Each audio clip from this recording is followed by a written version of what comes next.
गरीब माँ और 5 बेटियों का गाजर घर। बाबूजी, रोटी बना दी है, खा लीजिएगा, मैं खेत पर जा रही हूँ। तभी खटिये पर से बूढ़ा रामा खांसते हुए बोला, अरे बहू, ये ले, मेरी शॉल लेती जा, बाहर बड़ी ठंड पड़ रही है। नहीं बाबूजी, इसकी जरूरत आपको ज्यादा है, क्योंकि घर में ओढ़ने को एक भी कंबल नहीं। माँ, आज हम तीनों भी आपके साथ चलेंगे खेत पर बच्चों, तुम्हारे पास स्वेटर भी नहीं, सर्दी लग जाएगी। माँ, जल्दी तो आपको गुलिया दीदी और तानी दीदी को भी लगेगी। अगर हम जब एक साथ मिलकर खेत पर काम करेंगे तो ज्यादा पैसे आएंगे और फिर हम कंबल खरीद लेंगे। मेरा राजा बेटा कितना समझदार हो गया है, माँ के दुख को समझने लगा है। सरिता अपने बच्चों के साथ खेत पर आती है, जो कि जंगल के पास पड़ता था। बच्चों, हमें आज के आज खेत जोतकर गाजर की फसल बोनी है। सरिता की चारों बिटिया और राजा भी कड़ी मेहनत से बंजर खेत को जोतते हैं और फिर सब मिलकर खेती करते हैं। दिन बीतते हैं। एक रोज जब सरिता घर आती है तो वो अपने पति को घर में जुआ खेलते देखती है। अरे बिरजू, भूख लगी है। ये ले, दारू 2 घूंट मार ले। अरे खाली दारू, इसके साथ कुछ चखना मिल जाता तो मजा आ जाता। अरे देख बिरजू, तेरी लुगाई आ गई। बिरजू को घर में जुआ खेलते देखकर सरिता बौखला कर बोली, अजी, तुमको शर्म नहीं आती? घर में जुआ खेलते और दारूबाजी करते। तो फिर बोली, अरे जानती नहीं, पति परमेश्वर होता है और पत्नी की जगह पति के पैरों में होती है। चल जल्दी से मेरे लिए अंडा ऑमलेट बना और गरम रोटी भी। तुम्हें अब मुफ्त का खिलाने को राशन नहीं मेरे पास। 6 बच्चे हो गए हैं, जानती भी हो इन सब का पेट कितनी मुश्किल से पाल रही हूँ मैं। तुम्हें तो जिम्मेदारी से मतलब ही नहीं। घर में बूढ़ा बीमार पिता है, तुम तो कमाने गए थे ना, फिर क्या हुआ? आते ही पैसे मांगने लगी। पति ने खाया पिया कि नहीं ये तेरा बाप पूछेगा। नशे में तो बिरजू सरिता से अकड़ते हुए अपनी चमड़े की चप्पल निकालकर उसे बहुत पीटता है। ये ले, और लड़ाएगी जुबान? मैं कमाता नहीं तो क्या इस घर में मेरी इज्जत नहीं होगी? ये ले। बचाओ, ओह बचाओ, माँ को मत मारो पिताजी।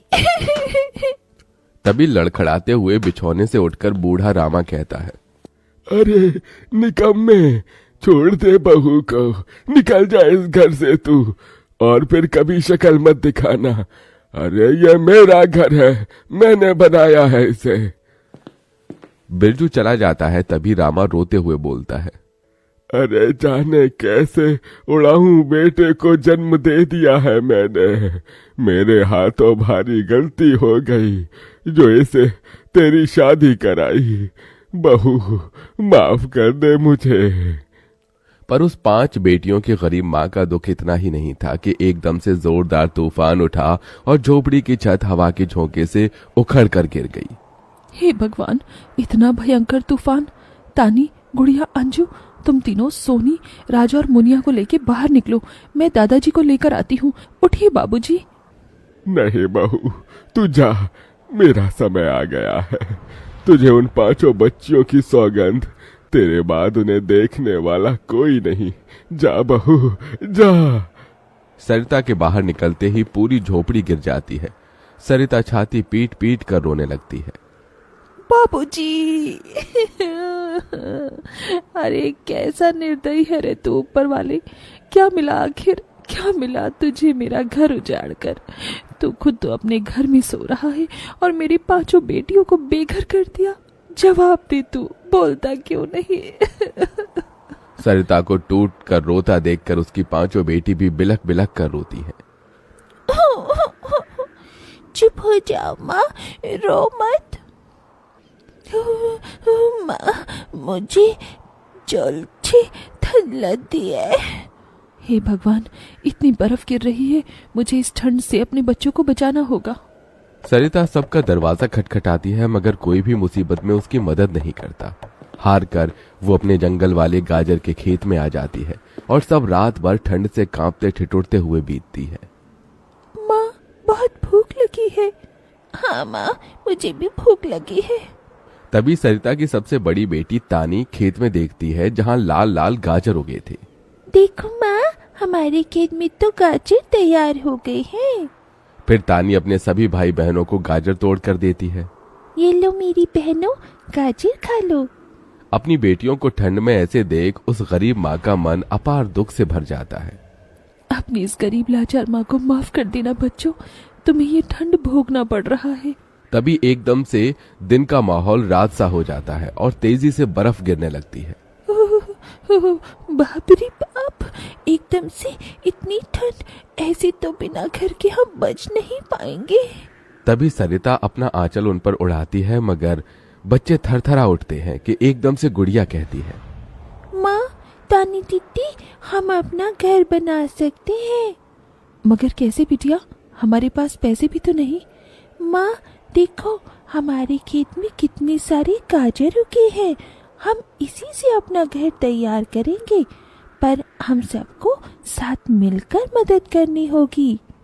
राजा बेटा, जब तक कि हम गाजर घर तैयार नहीं कर लेते, तुझे अपनी छोटी बहनों का ख्याल रखना होगा, रखेगा ना? हाँ माँ, रखूंगा। सरिता आग जलाकर अपने दोनों सबसे छोटे बच्चों को उसके पास बिठा देती है और खुद अपनी चारों बेटियों के साथ उस भयंकर ठंड में गाजर घर बनाने लगती है। अंजू, सोनी, गुड़िया, तुम दोनों मुझे और तानी दीदी को गाजर तोड़ तोड़ कर दो, हम घर बनाते हैं। ठीक है माँ। गरीब माँ बेटियां मिलकर गाजर घर बनाती हैं, मगर घर एकदम से ढह जाता है, जिससे सरिता दुखी हो जाती है। कितनी मेहनत से ये गाजर घर बनाया था हमने, मगर सारी मेहनत बेकार चली गई। तभी चारों बेटियां रोते हुए गाकर अपनी माँ को हिम्मत देती हैं। जिंदगी की यही रीत है, हार के बाद ही जीत है, थोड़े आंसू है थोड़ी हंसी, आज गम है तो कल है खुशी, जिंदगी की यही रीत है, हार के बाद ही जीत है। मेरी बच्चियों। रोते हुए सरिता अपनी बेटी को गले से लगा लेती है। वो फिर कोशिश करते हैं, कई बार उनका गाजर घर बिगड़ता है। तभी गुड़िया कहती है, माँ, अगर हम अपना गाजर घर मजबूत बनाने के लिए पहले लकड़ी फट्टे से ढांचा बना लें, तो फिर हमारा गाजर घर नहीं गिरेगा। सब ऐसा ही करते हैं, जिससे उस बार उनका गाजर का घर मजबूत बन जाता है। सरिता अपनी पांचों बेटियों और बेटे के साथ घर के अंदर आती है, तब जाकर उनके शरीर को गर्माहट महसूस होती है। अरे वाह माँ, दीदी, आप सबने कितना सुंदर गाजर घर बनाया है, और ये कितना गर्म भी है। तभी सरिता अपने बेटे बेटियों का मुंह देखती है, सबकी आंखों में भूख थी। मैं जानती हूँ तुम सबको भूख लगी है ना, अपनी माँ को एक दिन दे दो, मैं कल काम ढूंढ लूंगी। ठीक है, आज हम ये गाजर खाकर सो लेंगे। आप भी खा लो ना माँ, आपने 2 दिन से कुछ नहीं खाया। सोनी अपने नन्हे हाथों से अपनी गरीब माँ को गाजर खिलाती है। अगले दिन सरिता ठंड में इधर से उधर काम ढूंढने भटकती रहती है, मगर कोई उसे काम नहीं देता। इधर अब उसके खेत के गाजर भी खत्म हो गए थे, जिससे उसकी बेटियां भूखी थी और उसकी दूधमुही बेटी भूख से रोई जा रही थी। माँ, मुन्ना को भूख लगी है, उसे खाना चाहिए। छोटे बच्चे खाना नहीं खाते राजा, इसे दूध पीना है। हे बसुरी बजैया, एक माँ की ममता की इतनी भी परीक्षा मत लो कि वो अपने बच्चे को दूध भी ना पिला सके। तभी सरिता को द्वार पर एक गाय के रंभाने की आवाज सुनाई दी। माँ, लगता है बाहर गाय आई है। सरिता अपनी बेटियों के साथ बाहर आकर देखती है तो गाय के थन से दूध की धारा बहे जा रही थी। इस गाय के थन में कितना दूध गिर रहा है। सरिता गाय का गर्म दूध अपनी बेटी को पिलाती है। तभी गाय उसके खेत में जाकर गोबर कर देती है, जिससे एकदम से जादू होता है और खेत लाल चमकदार गाजर से भर जाता है। माँ, ये तो कोई जादुई गाय लगती है। देखो, हमारे खेत में कितने गाजर उगाए। हाँ गुड़िया, मैं जादुई गाय हूँ। मुझे वरदान प्राप्त है, जिस भी बंजर खेत में मैं गोबर करूंगी वो फसल से भर जाएगी। मैं इससे पहले भी तुम्हारे खेत में आई थी। इसका मतलब गौ माता, आपकी वजह से उस वक्त भी मुझ गरीब के बंजर खेत में गाजर उगी थी। आपका कोटि कोटि धन्यवाद गौ माता।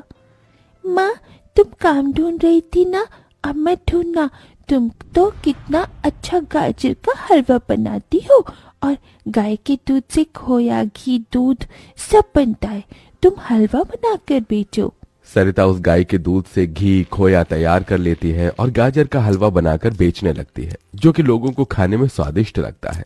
उसकी अच्छी कमाई होती है, जिससे उसकी आर्थिक स्थिति ठीक हो जाती है और वो गाय उसके गाजर घर के बाहर बंधी खेत के गाजर और घर दोनों की पहरेदारी दिया करती।